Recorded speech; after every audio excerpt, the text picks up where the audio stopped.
We meet again for Chapter 8, Transport in Animals and Plants, 8.1, Transport System in Mammals. This time, we shall discuss cardiovascular diseases like hypertension, atherosclerosis, arteriosclerosis, and myocardial infarction. Besides knowing what these diseases are, we are going to discuss their cause and how we can prevent. The diseases mentioned in the syllabus are diseases that actually happen gradually. First indication of a cardiovascular disease developing is hypertension. Hypertension can either be caused by atherosclerosis or arteriosclerosis. If left unattended, both of these conditions can eventually lead to a myocardial infarction. From here, death may occur if prevention is not done. Before I explain the cardiovascular diseases, let me introduce to you the instrument used to measure blood pressure. The instrument is called a sphygmomanometer. It has a cuff where we can inflate it so that it squeezes your arm, and when it squeezes your arm, what it does, it will actually squeeze your blood vessels too. So the doctors will place a stethoscope at this point here to listen to the flow of blood in your blood vessels. So if they are unable to hear the flow of blood, that means the blood vessel is squeezed shut. Then when they can hear the blood flow, that means your blood vessel is open. So based on that, they will look here at the movement of the mercury. So when they cannot hear the blood flowing through your blood vessel, that will be taken as the normal systolic blood pressure. And when they can start hearing the flow of your blood in the blood vessel, that will be measured as the diastolic normal blood pressure. So in a normal patient, you will find that the systolic pressure will be at 120 millimeters of mercury, and the diastolic pressure will be around 80 millimeters of mercury. To understand the systolic and diastolic pressure better, let's go back to our pressure graph. Now the systolic pressure, that was the highest, is actually measuring the aortic pressure when the heart is in maximum ventricular systole. So you see the center of this peak here is when the heart is at maximum ventricular systole. So this position is what will determine your systolic pressure. So if in this graph it is actually slightly above 120, which is still considered normal. The diastolic pressure, on the other hand, is the lowest aortic pressure when the ventricle is in diastole. So you know that the last 0.4 seconds is when the heart is in diastole. So during that time, we see the lowest pressure in this graph is at 90 millimeters of mercury. Now don't mistake and think that the lowest pressure should be taken here. Here is already into ventricular systole. So we look at the pressure during heart diastole and the pressure of the aorta during maximum ventricular systole. Now that you know what is normal blood pressure, let's look at what would be considered high blood pressure, or in medical terms, hypertension. If the blood pressure is higher than 140 for systolic and higher than 90 for diastolic, then that patient can be diagnosed as having hypertension. Now, hypertension is actually caused by other factor. Could be in 90% of the case atherosclerosis. The balance 10% could be because of arteriosclerosis or other medical conditions such as kidney failure or diabetes. So now let's look at what is atherosclerosis. In 90% of hypertension cases, the patient is actually suffering from atherosclerosis.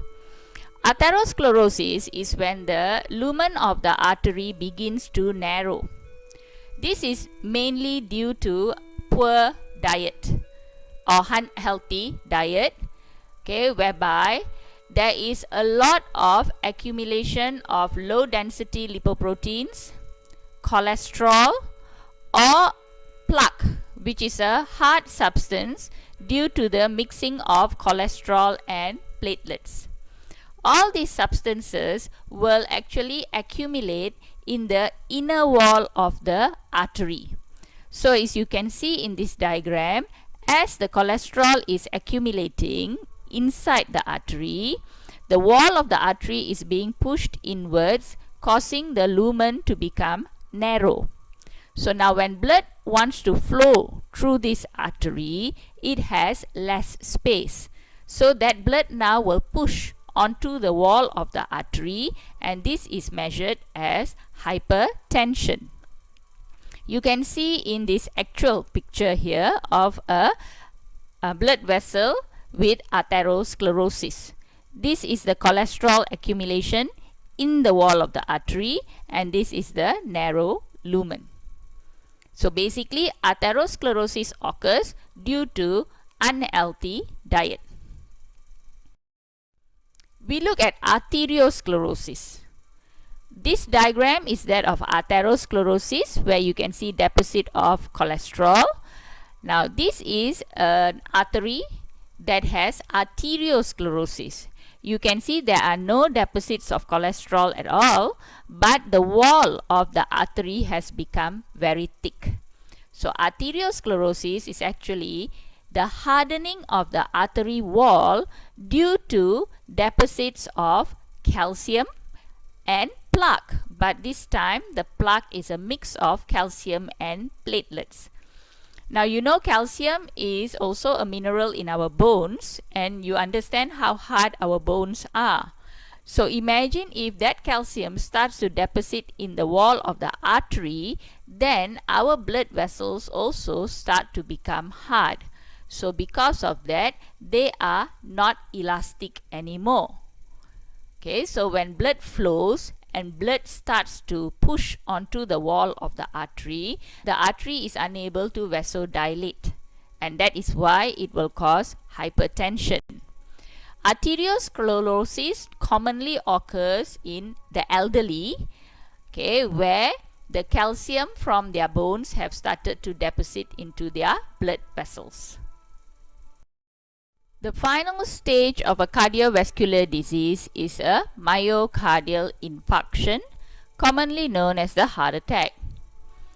A person should know that they are having a heart attack when they feel intense pain around the chest area for more than half an hour. And during that time, they feel breathless and sweat a lot, although they are just resting. Now, why do they get the heart attack? A person actually suffers from a myocardial infarction due to coronary thrombosis. Coronary referring to the blood vessel involved, that is the coronary artery of the heart, and thrombosis is the formation of a blood clot called thrombus. What actually happens is the plaque in the coronary artery will rupture, that is, it will break. The plaque can be the plaque from atherosclerosis, that is cholesterol plus platelets, or the plaque can be from arteriosclerosis, that is calcium and platelet. So when the plaque ruptures, what happens is a blood clot forms. The blood clot we call as thrombus. So you see what the thrombus does now is it will start to block the blood flow. So once there is no more flow of blood after the point of blockage, we find that the cardiac muscles will not receive blood supply rich in glucose and oxygen. So what happens is that part of the heart will die. So when parts of the heart dies, the heart is unable to pump blood. So that becomes myocardial infarction. Now that we know the cardiovascular diseases, it is important to know how to prevent. First, let me share with you the unavoidable causes of cardiovascular disease. Firstly is your sex, whether you are male or female. It is found that males have a higher risk of a cardiovascular disease compared to a female. But this changes according to age. You find that for males, when they are above 40, they have a higher risk of a cardiovascular disease, and females when they are above 50. So normally as we age, even though we are healthy, we still can get a cardiovascular disease due to arteriosclerosis. Other factors include family history, meaning that we are genetically tuned to develop cardiovascular disease.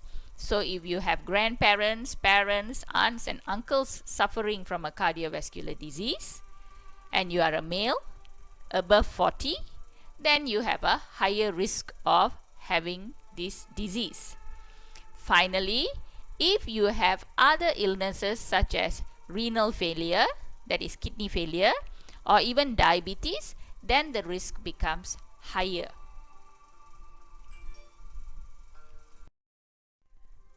Now we look at avoidable factors that can increase your risk of cardiovascular disease.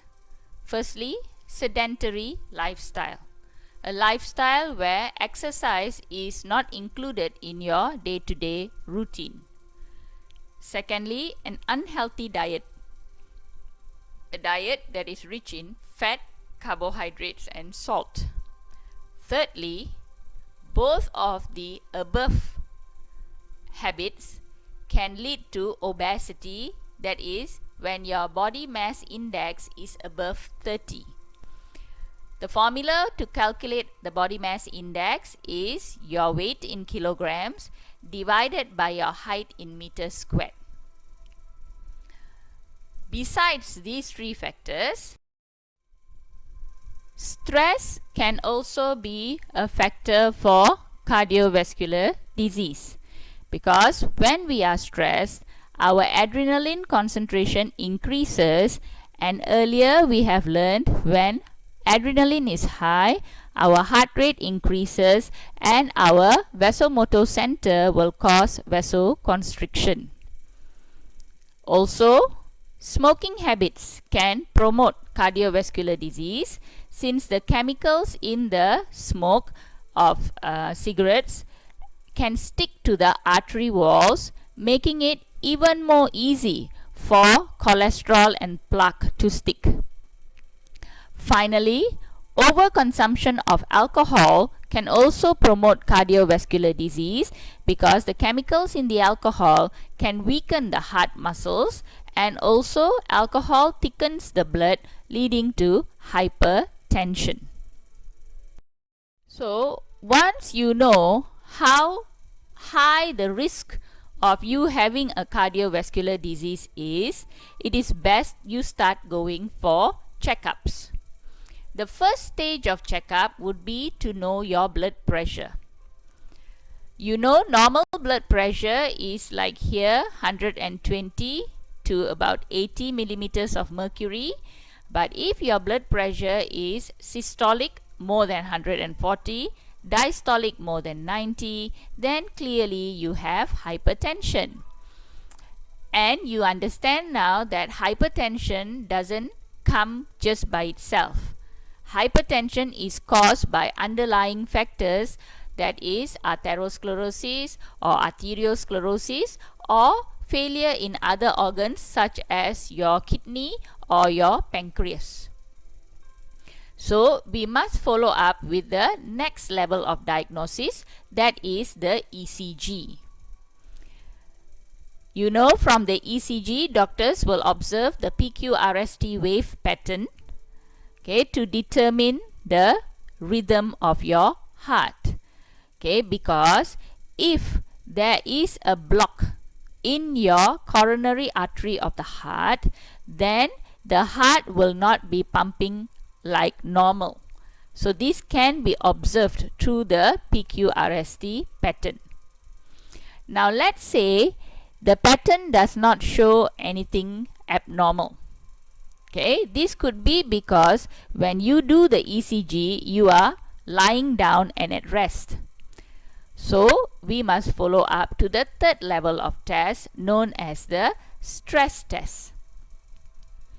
In the stress test, they will attach all these wires to an ECG machine, but you have to be running on the treadmill. This will help evaluate the condition of your heart during different levels of activity. So maybe the ECG looked normal when you were at rest, but when you are under stress, the ECG pattern may be more clear. Then finally, for the doctors to confirm where your arteries are blocked, they will carry out an angiogram. Angiogram involves the injecting of a chemical dye into your blood vessels and then using a special X-ray-like machine to take pictures of the coronary artery in your heart. So the color we see is actually the chemical. So it's helping us see the flow of the blood. And if you look at this angiogram image, over here you see there is no gray color. That means there is no blood passing through this area. So this tells us that there is a block here. So that is how doctors determine how many blocks the patient has. So these are the 4 stages of a diagnosis to determine a cardiovascular disease. Based on the results of the diagnosis, you have to make some lifestyle changes. If say you have been diagnosed with hypertension and it is due to atherosclerosis, then you have to start watching your nutrition. You have to now start consuming foods that are low in fat, such as fish. Okay, take foods rich in omega-3 fatty acids, like in the fish salmon. Okay, consume lots of fruits and vegetables mainly like broccoli. And then if fruits like blueberries, and then legumes as well as grains like oats. Legumes are like peanuts, almonds, nuts like that. Next, you also have to start having a healthy lifestyle, which means you must quit smoking, reduce your alcohol intake, start watching your weight, learn to manage your stress by taking up a hobby, okay, doing some meditation, yoga, okay, or actual physical exercise. So these 2 basic changes can help bring down your blood pressure and reduce the narrowing of your arteries. However, if it has already shown that you have blocks in your coronary arteries, then you will have to also start taking medication. The medications will either be used to reduce the cholesterol in your blood or to make your blood thinner, more dilute, so that your heart will not have to pump so much. Now, if after all this the patient still suffers from a myocardial infarction, the person has no choice but to go in for a surgery. The first type of surgery is known as an angioplasty. doctors will insert a stent into the blood vessel where the lumen of the artery is narrow. So this stent will remain in the blood vessel and it will push the wall that has cholesterol deposits away so that the lumen is enlarged. But if the blood vessel is completely blocked, then the doctors will have to carry out a heart bypass. So like in this diagram, you see this blood vessel here and this coronary artery here are both blocked. So an angioplasty cannot unblock it. Therefore, what the doctors will have to do is they will take a vein or an artery from the patient's leg, okay, where it is not very necessary, and attach it directly from the aorta, bypassing the blockage to the healthy coronary arteries. So if this is too late, this procedure is too late, then of course the person with a myocardial infarction can die. So please learn to take good care of your heart while you are still young. So now you know all about cardiovascular diseases. See you next time. Goodbye.